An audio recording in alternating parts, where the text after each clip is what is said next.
Assalamualaikum warahmatullahi wabarakatuh.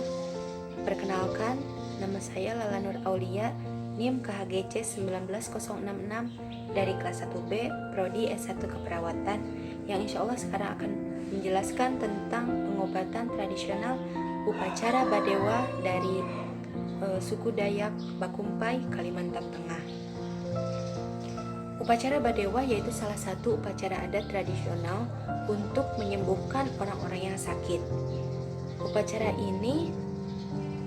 Cerita ini berawal dari sebuah keluarga dari suku Dayak Bakumpai yang salah satu anggota keluarganya yaitu anaknya itu menderita sebuah penyakit.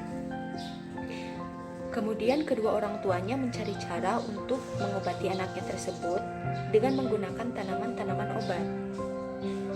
Namun, si anak tak kunjung sembuh. Kemudian mereka pun berpasrah kepada Tuhan Yang Maha Kuasa, yang saat itu mereka menyebutnya Dewa. Dengan berbagai macam mantra, sang ayah mencoba untuk memanggil roh nenek moyang mereka yang mereka anggap mempunyai kesaktian untuk penghubung dirinya dengan dewa. Setelah itu, salah satu anggota keluarganya yang sehat akan langsung kerasukan dan dirasuki oleh roh gaib, dan kemudian orang yang kerasukan tersebut akan membawa daun dawang. Kemudian daun dawang itu pun akan diurutkan dan dibaluri ke seluruh tubuh anak yang sakit tersebut. Kemudian akan keluarlah benda-benda seperti pecahan kaca atau paku yang keluar dari tubuh anak yang sakit tersebut. Dengan berbagai keajaiban, sang anak pun menjadi sembuh dari penyakitnya tersebut, dan kemudian cerita kesembuhan itu pun menjadi tersebar ke seluruh pelosok. Kemudian upacara Badewa pun semakin terkenal dan semakin dilakukan oleh orang-orang pada zaman itu. Upacara Badewa ini biasanya membutuhkan seorang dalang atau yang membaca mantra, lalu seorang pandewa atau yang kerasukan, lalu membutuhkan 5 orang pengiring pemain gamelan untuk mengiringi jalannya upacara Badewa tersebut. Selain itu juga membutuhkan alat-alat lainnya seperti topeng, wayang, gamelan, dan juga membutuhkan 41 macam sesajen. Upacara Badewa ini juga bisa dilakukan di mana saja, baik itu di dalam ruangan maupun di luar. Seiring pesatnya perkembangan kemajuan zaman, ketika teknologi mulai merambah ke penjuru dunia, begitu pula pesatnya perkembangan medis. Ternyata keberadaan pengobatan tradisional tidak dapat lenyap begitu saja. Sampai sekarang, masyarakat masih menggunakannya dan memanfaatkannya. Pengobatan tradisional sangat banyak macamnya. Di antaranya, ada yang menggunakan bahan tanaman atau disebut dengan herbal medicine. Ada juga pengobatan tradisional dengan menggunakan bahan dari hewan yang disebut dengan animal medicine. Lalu ada juga pengobatan dengan cara spiritual.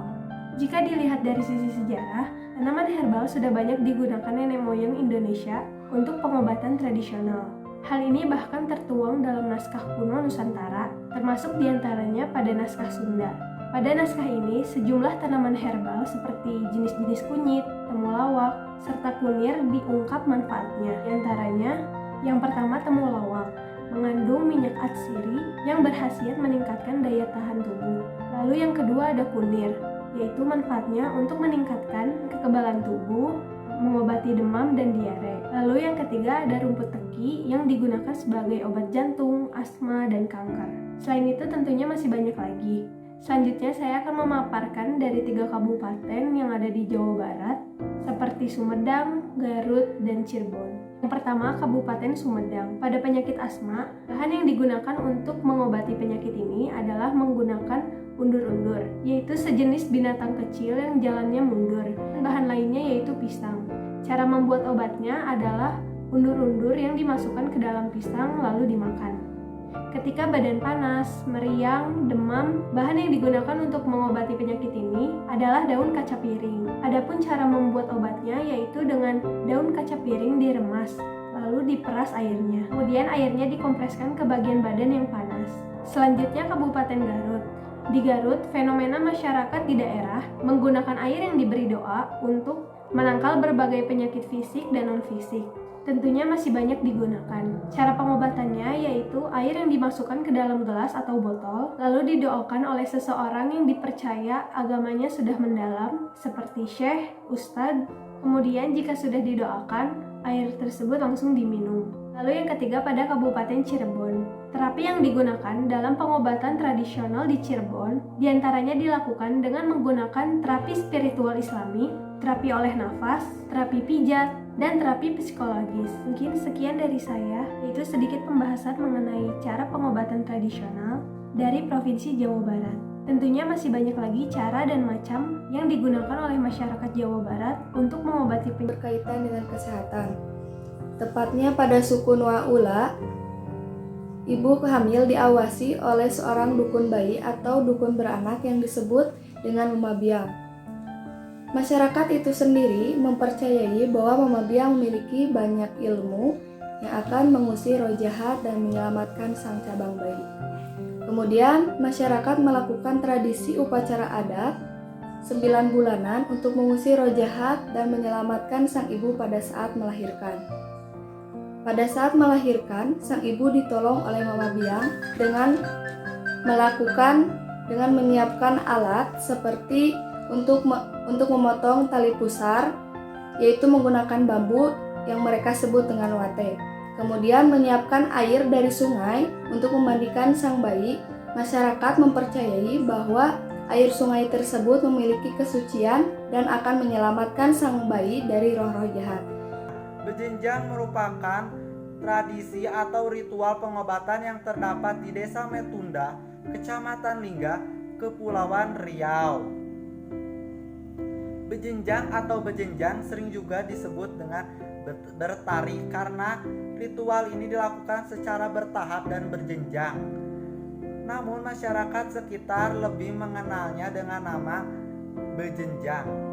Ritual ini mengandung perpaduan budaya antara animisme dan Melayu Islam. Ritual ini dilaksanakan pada bulan Muharram dan ritual ini dilakukan pada saat malam bulan purnama. Dilakukan selama 3 hari 3 malam. Bejenjang memiliki 2 unsur yaitu tari dan musik. Kesenian ini berguna untuk memanggil roh halus atau bunia. Ritual ini dipimpin oleh seorang dukun atau sering disebut dengan bomo. Tarian ini dilakoni langsung oleh bomo sambil diiringi dengan musik. Musik inilah yang dipercayai memiliki kekuatan magis. Ritual ini sekarang kondisinya hampir punah karena tak ada lagi tetua yang dapat memimpin dalam proses ritual ini. Masyarakat Indonesia yang terdiri dari berbagai macam suku bangsa yang tersebar luas di berbagai kepulauan Indonesia memiliki banyak sekali budaya terutama yang berhubungan dengan kesehatan. Budaya yang berhubungan dengan kesehatan ini biasanya terbentuk dalam wujud pengobatan tradisional yang dilakukan masyarakat dalam mengatasi permasalahannya di bidang kesehatan.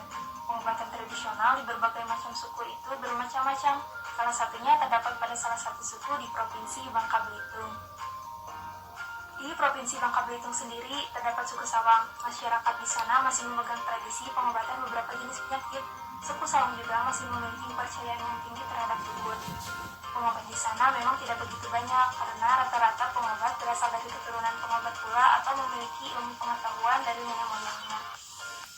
Meskipun banyak masyarakat Sawang yang telah berobat secara modern seperti pergi ke petugas kesehatan, namun tokoh adat masyarakat Sawang masih melakukan penyembuhan penyakit dengan melakukan ritual brasik. Prosesi ritual ini dilakukan untuk mengetahui penyakit yang diderita dan penyakit-penyakit gaib. Untuk penyembuhan yang bersifat jasmania, mereka memiliki pengetahuan penggunaan tumbuhan obat sebagai ramuan. Untuk pengetahuan ini mereka dapatkan secara turun-temurun tanpa adanya tradisi menulis.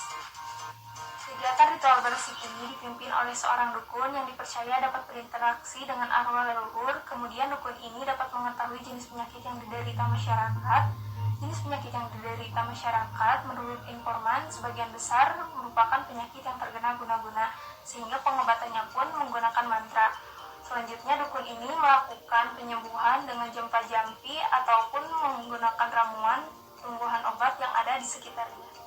Sebagai contoh, tumbuhan yang digunakan untuk pengobatan seperti pengobatan demam, mereka menggunakan daun sedingin atau yang lebih kita kenal dengan cucur bebek.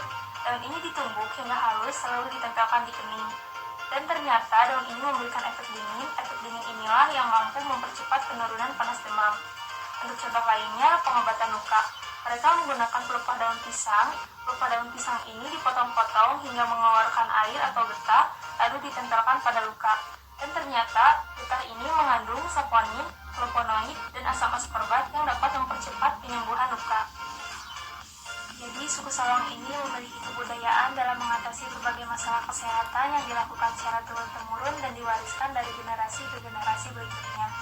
Nampaknya, suku Sawang ini cenderung melakukan pendekatan secara tradisional karena faktor-faktor kebiasaan, lebih percaya pada kebiasaan leluhur mereka, lebih percaya kepada praktisi seperti dukun, lebih dekat dengan kerabat yang berpengalaman dalam mengatasi masalah kesehatan secara tradisional, dan pengetahuan penduduk yang masih berorientasi tradisional. Baik teman-teman, pada kesempatan ini saya mengambil judul dengan judul Pengobatan Tradisional dengan Bata Tamba sebagai Warisan Budaya Kalimantan Selatan. Teman-teman, sakit bagi orang Banjar diklasifikasikan menjadi 3 jenis penyakit. Ada sakit medis, sakit psikologis, dan sakit magis.